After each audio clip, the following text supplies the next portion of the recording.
Today I'm talking about Matthieu Pageau's book, The Language of Creation, Cosmic Symbolism in Genesis, a commentary. His name is spelled differently. It'll be down in the low bar. If you're interested in looking it up, you can get it on Amazon. The first thing I'd like to say about it is it's written in very nice small chunks, which makes very good. So if you only find that you have 5 or 10 minutes at a time during the day to read something, but you have multiple instances of that time, you can easily read a good chunk and not have to leave it hanging. So that's one thing that I really appreciated about the book. Secondly, it is more of a technical book. He actually discusses how to interpret the Bible more on a technical level. And you can apply this symbolism to really any sort of religious textbook. Anything that's talking about meaning, in a sense, you could use this information. He does use the Bible, though, throughout to talk. And he does introduce a couple of other concepts throughout from different religions, but not very much. And he's generally talking just about Genesis. It is kind of like learning the foreign language a little bit. It did make my brain hurt at a couple points. I'm not sure if that's just because I'm old or too Western, too materialistic, but I did have to take it in chunks and think about some things for a few days after reading them. So I did find it very worthwhile, and I would encourage anyone that's interested in that symbolism, even if you're not a religious person. It does give you a way to interpret the Bible stories that is not a literal interpretation, which, as I understand it, is an incorrect, really, way to interpret the Bible. Not very useful, I guess, is a better way to say it. And it does kind of give, almost like learning a foreign language, an actual structure to everything, so that it actually does make sense. And a lot of bizarre things, or at least seemingly bizarre in the Bible, really aren't that bizarre once you understand the actual meaning behind what it's talking about. I didn't really want to cover the book as a review book because it would kind of be like talking about 1 + 1 = 2, 2 + 2 = 4, and so on. You really need to read the book in its entirety to understand what it's talking about. But I did want to discuss a few interesting sections here and there that I did read and I thought might be of interest, just get you interested in it. And also I'm looking for some feedback on whether I perhaps understood these or someone else might have some greater understanding on them. I will read the section and then we'll talk about it. So on page 71 we have, society is also composed of a head, the leader, and a body, the population, where the head provides meaning and purpose in exchange for power and support from the body. And I think that's, while seemingly very obvious, we don't take that for granted. And you can see that, we don't actually think about that structure, that exchange, which should be fair and equitable. Like, we all have to have some sort of purpose, some sort of point each day, even a point to get up in the morning, a point to structure our whole lives around in some respects. And he talks about this idea of microcosm very much. So the point to getting up in the morning could be because I'm hungry. But then the point to, why do I get up further? And you step a little further back. Well, I need to get my kids up for school. I need to get to work on time. And you keep building these little eggs almost nested within each other that keep going out further and further, even down to the cellular level, even out to more of a whole to the whole universe type level, that you build these microcosms. Well, they are there. And that you need to understand the proper influence between heaven and earth, and these abstract transcendental ideals and the nitty-gritty of the earth living throughout the day. And I don't think that we give enough credit sometimes to either side. It depends on the circumstances and the person. Some people don't like to get their hands dirty, literally and figuratively. I've often heard from atheists and anti-theists that they don't like the Bible because they find it too subjective for any really religious text. Like, it's all just reading meaning into what you want. But that's kind of what humans do to a degree. We do have to search out our meaning. We have to locate it. And whether you find your family meaningful, satisfying a hedonistic, nihilistic life as a meaning of sorts, or God, Jesus, Buddha, following the Tao, any of these various different things. There's no other way for people to go about it. You may not like that the world of transcendental abstraction or symbolism, religion, is murky, but that is by its definition murky because it's not a rock. If it was as simple as looking at a rock and there's a rock, we wouldn't have such a consternation and a tug of war, even within ourselves at times, right? Well, most of the day, it's a tug of war within ourselves. It's even as you look at the heads of societies and then the body that supports those heads of societies, you could view that as the government spending money to provide services and the taxpayers paying the money to, in that little cycle. And when we have an agreement between those two positions, pretty obvious that things go well. But we also have to respect both sides of those positions. They do require different abilities and uses. Working in the world of abstraction is a different sort of person than the one that's going to build a house and actually put the brick down, right? The architect is different than the bricklayer, and even the person that designs the bricks, would be different than the person that transports the bricks. And I don't think we pay enough respect or gratitude to these different levels of interaction, which all are necessary to, have a house that's built, to have a country that functions. And I just wanted to mention that we need an agreement between the two parties involved. Otherwise, we have chaos, disruption, anxiety, depression, all these things that just are failures of a society to function properly. Page 87. In the Bible, transmissions of power and authority at the communal level are usually symbolized by tithing and anointing. Tithing is a transmission of matter and power from below, in which portions of material resources are offered up to support the head, and anointing is a transmission of meaning and authority or light from above. In that context, anointing and tithing were translations of heavenly and earthly influences at the communal scale. Again, we see the proper agreement between tithing and anointing, heaven and earth, the abstract and the concrete. I'm not probably using those words quite correctly, but I'm not sure of any other way to talk about it, because meaning is not something that you can reach out and grab like a rock, but it is still something that's very real. And in a sense, it's even more real and more important to the human than a rock might be. Again, if we don't have the proper agreement between tithing and anointing, if we don't have the understanding of how these are supposed to work, you will yet again have a dysfunctional society. If you don't understand anointing, you will simply think that your rulers are capricious, greedy, and they will not be held up to any higher ideals. I think in a sense that when we expect more of our leaders, we kind of do get a little bit more. But when we don't expect very much from our leaders, well, we kind of get what we expect in a sense. And in a sense, the anointing process at the communal level is engaged by all of the population. And currently, if you look, not a lot is expected of politicians. Politicians are kind of a dirty word. But should they be? Why do we talk about them as if it's something dirty, nasty, and disgusting, instead of a respected position in the society? Because, obviously it should be a respected position within the society. And I think if it's not, then what agreement, what expectation are we giving? I think we really do need to expect more in a different sense from our leaders. Like, we don't need them to be perfect people. They don't need to be not divorced or not angry or never drink or never smoke. Those are side, small concerns that don't matter. But I think what we do need to respect in some sense is someone who takes the position seriously, in a sense, because you are guiding a society, whether you like it or not, and those decisions could have repercussions for hundreds of years, possibly, that you've made. And I don't see the population taking it seriously, for the most part, and I don't see the leaders either taking it seriously. Like, the Republicans talk about lower taxes, but what else? Just lowering taxes in and of itself. How can that even be a campaign slogan? How can that be something for people to rally around? The government does need money, some money, and what are you going to do with what you do get?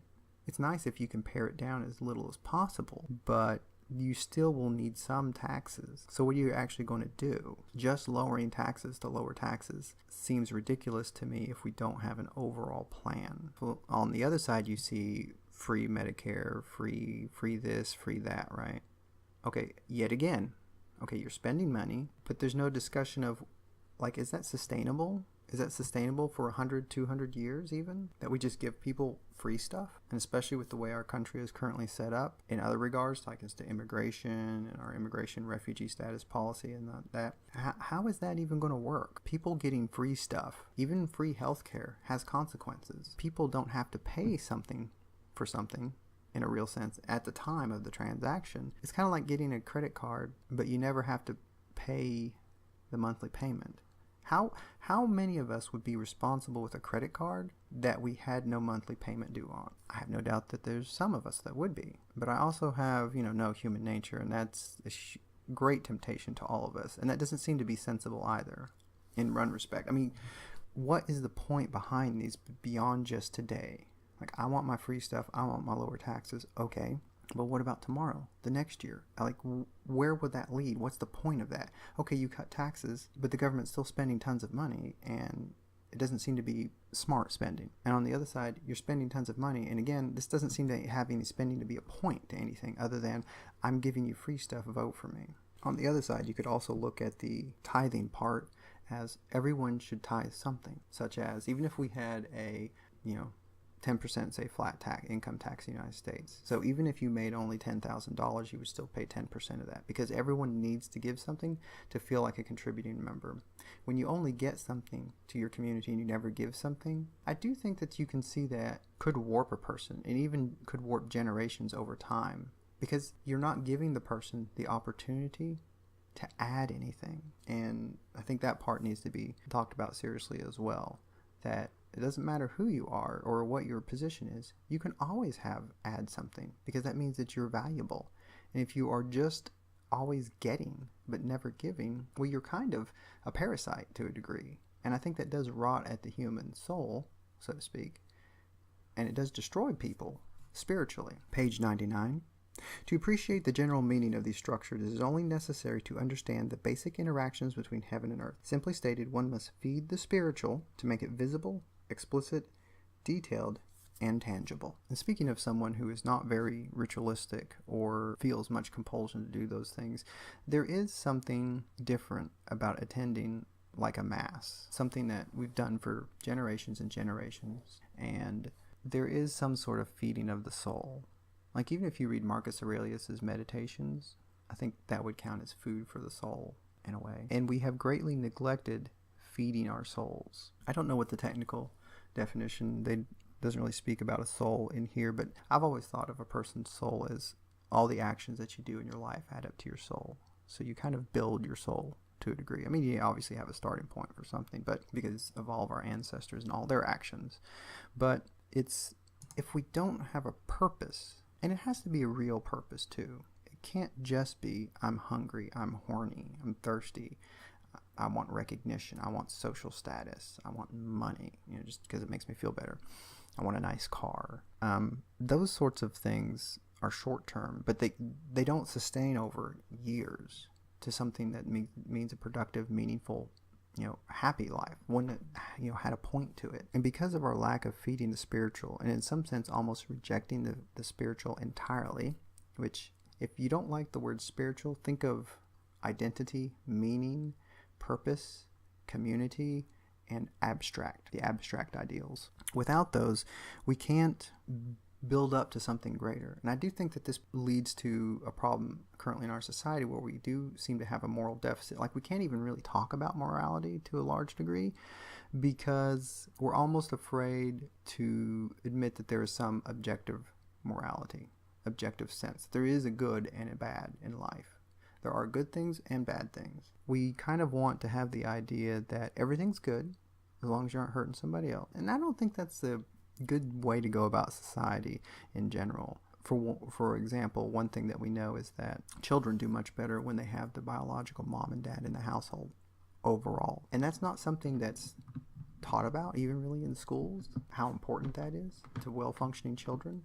And it's not surprising then that we have a bunch of children who didn't have quite the childhood that would lead to success later in life, through no fault of their own, obviously. You have to lay the blame at the parents, and then you also have to lay the blame at the leaders of society, the leaders of the school systems, that didn't bother. Because this isn't like this is super new data, and it's not like it's super unknown.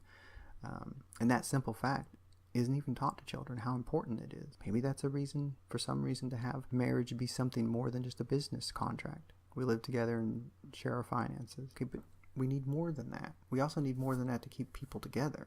There has to be an actual point and a meaning to that existence. Page 122. In general, there is a constant tug of war between the dominion of cyclical time and the dominion of spatial stability. And this is very evident if you live in a house with children.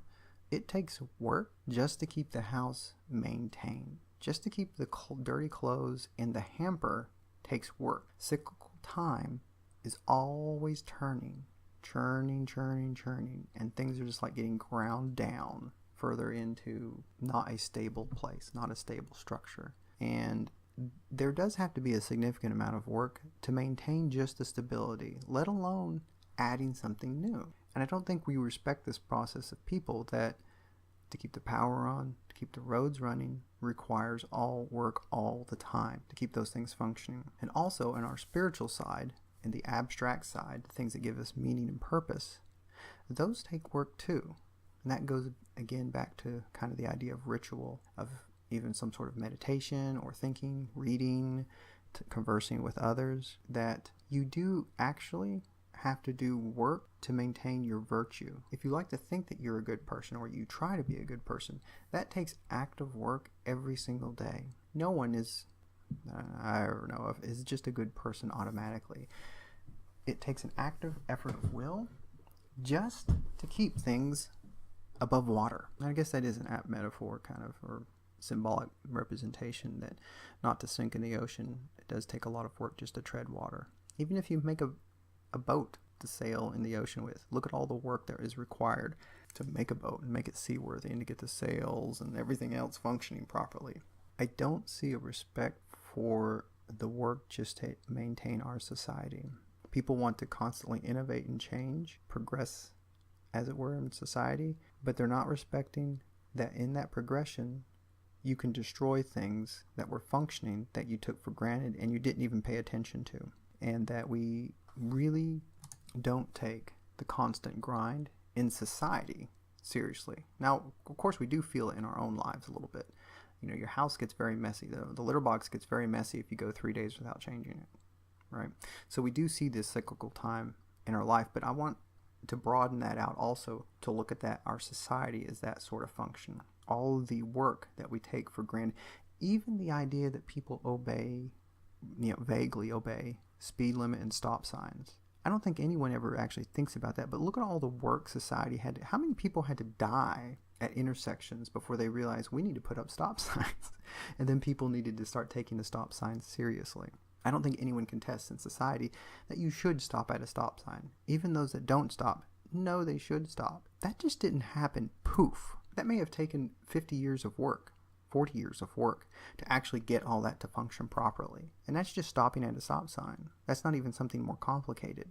I mean, that's fairly, kind of a fairly, I don't want to say obvious, but it would be obvious because of people continually crashing that you would need some sort of management of that system.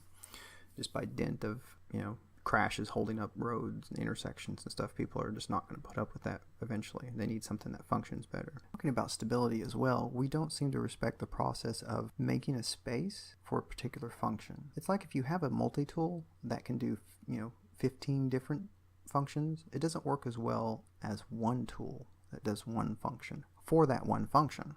Not that I'm against multi-tools, it's just, sometimes you got to carry, space is limited again or something, so you just carry around a multi-tool. But obviously it would be better if you had this specific tool, but you may not have the time and the space and just to carry around a huge sack of tools. But we don't respect these specific spaces that we've carved out and what they do and what they mean. I don't think something that people take seriously very much is the idea of male and female roles. That up till very recently, they were pretty well fixed. Men and women they contributed to the whole of human society in different ways. They were complementary. And we have kind of gone around and messed with that to our detriment. As you see, increasingly men and women aren't happy with the opposite sex. And people are finding very great dissatisfaction in their personal lives. More dissatisfaction than in the past as well. Of course, we don't have measurements from super long ago, but I think they have measurements from the 40s and the 50s. And while I don't think we understood the roles, we just wanted to change the roles. And we didn't know what we were tinkering with. And we didn't know what we were breaking, in a sense, what we were causing to malfunction because of a couple of overriding what we thought were important concerns.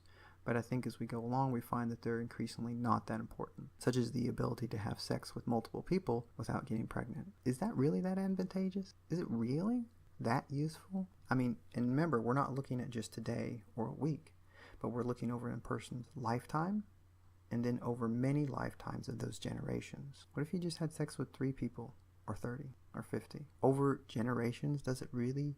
What's the effect of that? What's the meaning? What's the purpose? What does that do to generations over time? I've never heard anyone actually think about that or say anything about that but it does seem pretty obvious that seems pretty non-functional, dysfunctional in a way, and that's not going to be an effective capacity for the human race. Page 251. The rider falling from his horse is a typical symbol of overturning a hierarchy. It means losing the agreement between heaven, the rider, and earth, the mount. The wheel falling from the chariot refers to losing the agreement between time and space.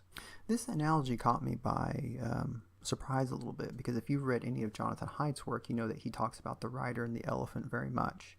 But it's quite possible that the rider and the chariot may be a better, example of our instinctive emotions and our higher cognitive functions. And you can see that when your instinctive part of your human functioning does not agree with your head, we have a name for that, cognitive dissonance. But I think it goes deeper than that as well, in that we don't like that. We want to resolve that. We want the body and mind to be in agreement. We want them to function well together and not to be at this tug of war and a fight.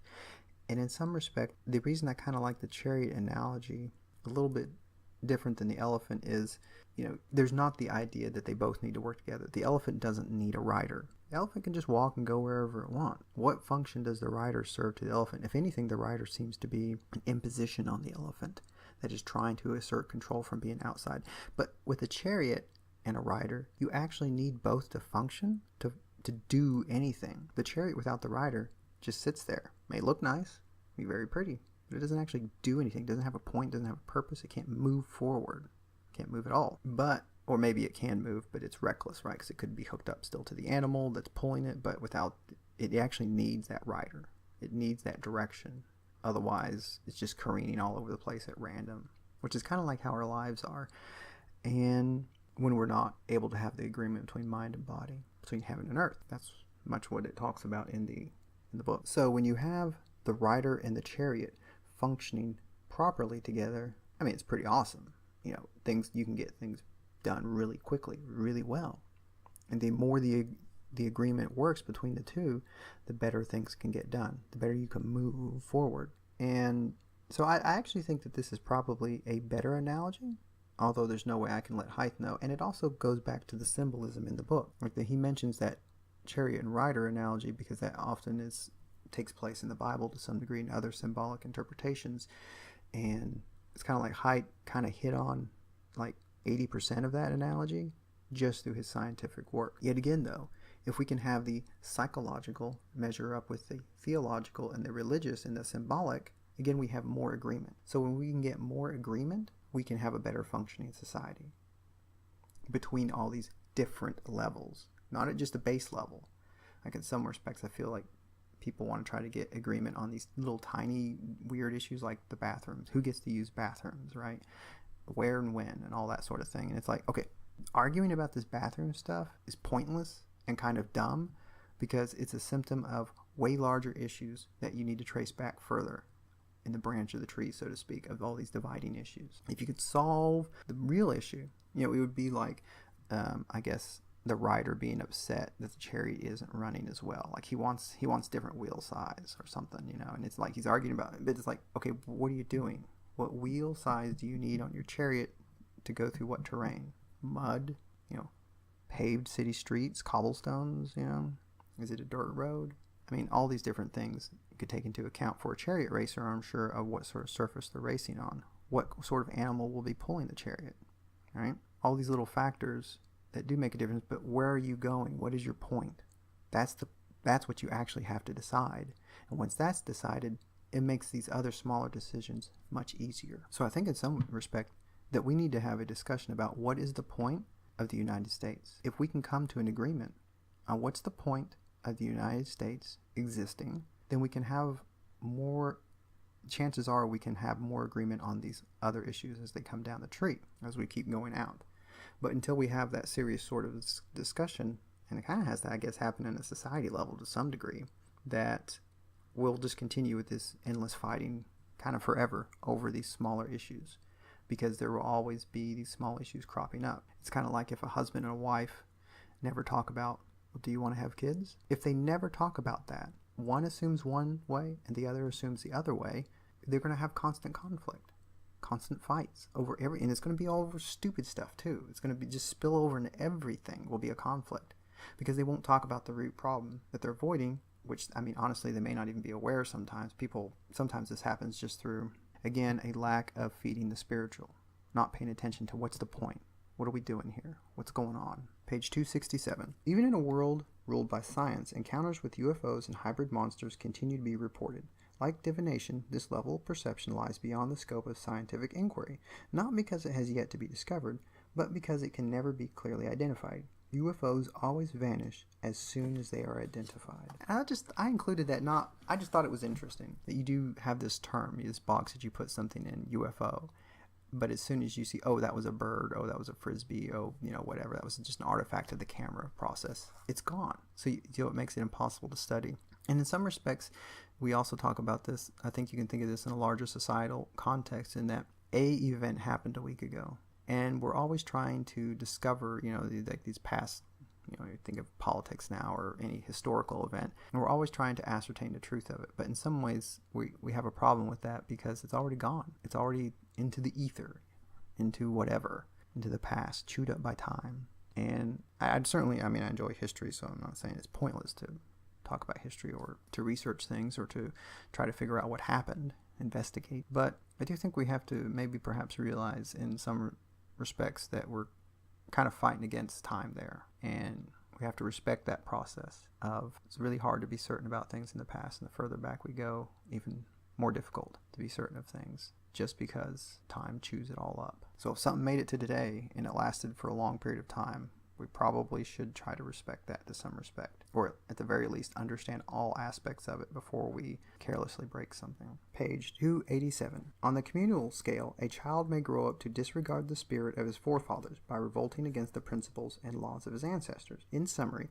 the following outcomes represent incorrect sexual reproduction: unborn offspring, aborted offspring, deformed offspring, rebellious offspring. Such sexual discrepancies may eventually result in the disintegration of an entire lineage. Even in the case of a rebellious offspring, generations of accumulated resources could be wasted on some counterproductive goal. And of course, as soon as I read that, generations of resources wasted on some counterproductive goal, it makes me think of the current trend in society of trying to overturn Western society because it's evil, it's patriarchal, it's racist, it's all these bad things, and it must all be torn down by the root and restarted. And it's like, that is such an unsophisticated, mean-spirited, and ignorant just thought process that I really wonder how people could be, as they live in this wonderful society that gives us, even if you live on the lower end of the society, that gives us such great conveniences as never could have been imagined by people 100 or 150 years ago,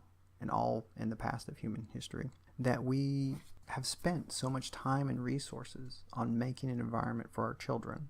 And I think you can argue, though, that environment obviously has gone too far in the security and protection side, but even that given aside, that we did not pay enough respect to what was the point of sex, the real meaningful point, which was to have kids that are well functioning and can stand on their own 2 feet and go through society with courage. And when's the last time you heard really about somebody wanting kids to be courageous, brave? It's more like they teach children to be defiant, be willful, and then we waste all of 5,000 years of human civilization on the current SJW Marxist postmodern mess thing, whatever they're creating, communism. Even people want to return to communism in a respect, that all have been thoroughly discredited. And we actually have something that functions pretty well, and it did. And certainly there needs to be a lot of tinkering and improvements done. We probably even need to bring some old stuff back, like the gold standard. I think I would be happy with just being on the gold standard. But, those specific issues are a little bit of difference of, what's the point of society again? What's our purpose in America? What is the point of Britain? Really, what is the point of Britain even existing? What do you mean? I don't think anyone seems to be focused on those larger issues, which, again, if we can come to some sort of an agreement on that, then the smaller issues will also have a point that we can settle on. I do wonder if you happen to be listening to this and you find yourself more of a hard leftist and always progressing for change, is, as a young person, you are ignorant. How are you as a young person going to know the proper progress of society when you're 18 or 20 years old? You almost know nothing of life. You know nothing of existence. Usually, do you know how the economic system works? Basic economic principles of supply and demand. and how those function. The idea of, a lot of things change for people when you have kids. And of course, we're waiting longer and longer to have kids, which I don't necessarily blame people for that, but it is something that's putting off adulthood, real adulthood, even longer. Because I think most people would say that having children, especially multiple children, it does change their life significantly. And it does kind of reorient themselves to different things, like things that they didn't notice before. Like I'm often reminded of Dennis Miller. He was a liberal for most of his life. And if I'm remembering, this came from his own mouth. He said that when he had kids, he then became conservative because just the reality of existence with kids is a different society than one without kids. And I don't think most people would argue that your life certainly does change significantly after having children. And it's always not for the most fun part, but it's certainly much more meaningful than going out to the bar and getting drunk, hands down. And when you think about those 4 categories that it gives, unborn offspring, aborted offspring, deformed offspring, rebellious offspring, I actually think that perhaps the worst could be aborted offspring, because there is no chance for having any offspring. So if you automatically just destroy your offspring, wholesale, you are killing off your future. But certainly I think a strong second contester would be rebellious offspring, because whereas the aborted offspring never come into existence, the rebellious offspring are actually a net negative, because they're chewing up what is useful and good in society and turning it into nothing. So it's almost like the rebellious offspring you could view as a plague of locusts descending on a field. Well, if the locust never existed, maybe the field does okay, maybe it doesn't. But if you have a plague of locusts descend on it, they just eat up the whole thing, chew everything up, move on. And that seems to be the rebellious offspring, that ones that do not respect their forefathers. And I think that's very apt for us today, that we don't take aborted offspring nor rebellious offspring very seriously. I fortunately don't think deformed offspring is too high of a problem in society. And as far as unborn offspring, that's a little bit more difficult. I do think that is a problem to a degree, because you could look at methods of birth control as unborn children, unborn offspring. But I think that's kind of a separate discussion. That's a little more complicated than I want to get into. But the rebellious offspring part did really strike me as pertaining to today in regards to our sexual practices, and that we don't respect the meaning of sex, of actually delving into it and understanding more than just the crude biological part of it, to the part that's transcendental, to the abstraction of it, and what the point of it is. So our sex life tend to be very unsatisfying and very ungratifying for a lot of people. I do think statistics bear that out to a degree.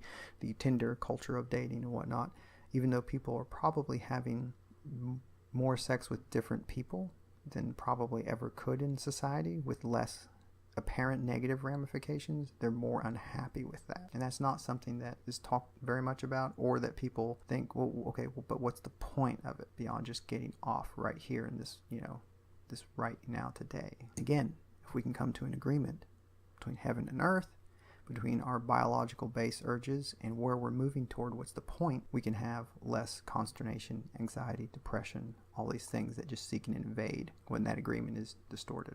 Page 295. They all fail to acknowledge the legitimacy of time per se. In other words, charity is the only way to acknowledge the poor as poor, the wanderer as wanderer, and the stranger as stranger.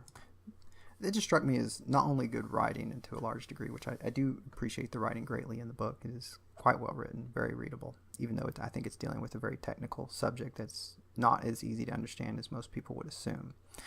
That we don't respect time. And the influence of time would also be the poor in this respect. In that by doing charity for the poor, we are showing the respect. There will probably always be poor people. There will be no way to resolve that completely. There may be poor people that all their actions continually led to that state, and people who, through no fault of their own, came to that state, and then some mixture of some in between. You contributed to it some, but you also had some bad stuff, that happened, that just was bad luck. And so we must acknowledge that, and we must acknowledge the influence of time, of the negative, and give it its proper due in that respect. And that by focusing on attempting to eliminating it completely, we are trying to assert control in an area that we really can't, and that may be futile in the end. It's kind of like if you require that your house be germ-free, or even just one room in your house, right, must be germ-free. Well, you could probably do that, but that would be pretty onerous to keep a clean room germ-free in the house. And then you're trying to extend it beyond the room to 2 rooms, 3 rooms, 4 rooms. whole house, bathrooms included, the garage, right? As you expand that concentration, that point of that one room, and you might even have a good reason for keeping a room clean. Let's say you have a child that has an autoimmune disorder and that they could die if they catch a cold. So you keep one room clean for them, but then you extend that out further to the whole house, then to the garage, and then to the yard, and then to the mall. Also, like, even given the impracticalities of trying to do that, I mean, in a way, I feel that in some ways what we are trying to do, we're trying to do the impossible. And instead, we should focus, again, if we can find the agreement between heaven and earth, we can focus on what we can actually do, what would be meaningful and useful progress. Trying to eliminate poverty is impossible, mainly because there will always be people that are richer and poorer. And while there is a discussion to be had that you can have certain laws and regulations in society that exacerbate that problem and make the dividing point worse or less, trying to actually eliminating it and having that as your goal is futile, and you will only be frustrated, angry, hopeless, broken, and probably think that everything needs to be flipped and changed because you have set a goal that cannot happen. Page 340. The most important aspect of the spiritual worldview is the ability to describe the universe as a series of embedded microcosms where the same cosmic principles are expressed on different scales of reality. This ability to simultaneously express universal truths at different levels is the main reason why biblical narratives transcend the duality of literal and figurative interpretations. And I'm not really even sure why I included that part. I just felt that it was probably very meaningful and perhaps more meaningful than I understand right at this time. But trying to reduce the Bible to you could think of any symbolism in general. Like, it would be like if you took Shakespeare and if you reduced the words on the page to just stick lines. Look at this stick line. It goes at a 45-degree angle, and it has a line connecting them at, the midpoint between them, trying to describe an A. And that's the way you went about trying to describe Shakespeare's works. And you did that for each letter. Now, there may be some use to that. Maybe you're a handwriting analysis. Maybe you're looking at the typeset that was used. There could be some use for actually analyzing it like that. But I don't think most people are going to find very much meaning and purpose out of analyzing Shakespeare like that in most contexts. And in a lot of ways, that's how, when people try to read the Bible or to understand it, it's really like they literally aren't reading the language. So if I gave you a book that was in Swahili, but you saw the lines and the shapes, and so you just look at this squibble, it makes no sense, and look at this one, and this is ridiculous. Oh, this one was pretty, but it has a mark on it. It makes it blunt. So that's the way that a lot of atheists and anti-theist sorts read the Bible in that sense. I mean, you literally don't understand what you're reading. You're looking at a foreign language. You have no idea of what you're looking at, but you think you do. And I have no problem with someone criticizing or critiquing the Bible or just, religion in general to some respect. But it is very irritating to have someone critique something and they actually do not understand it. It's actually infuriating. It would be like, oh, I wrote 1 + 1 = 2. And they're like, no, that equals 517. What? 1 + 1 = 500? That is the distinction that we draw a lot of the times. And I do think that if you want to be a serious critic of the Bible and of any religion or symbolism in general, you need to buy this book, because at least then you will be an honest critic instead of an ignorant critic.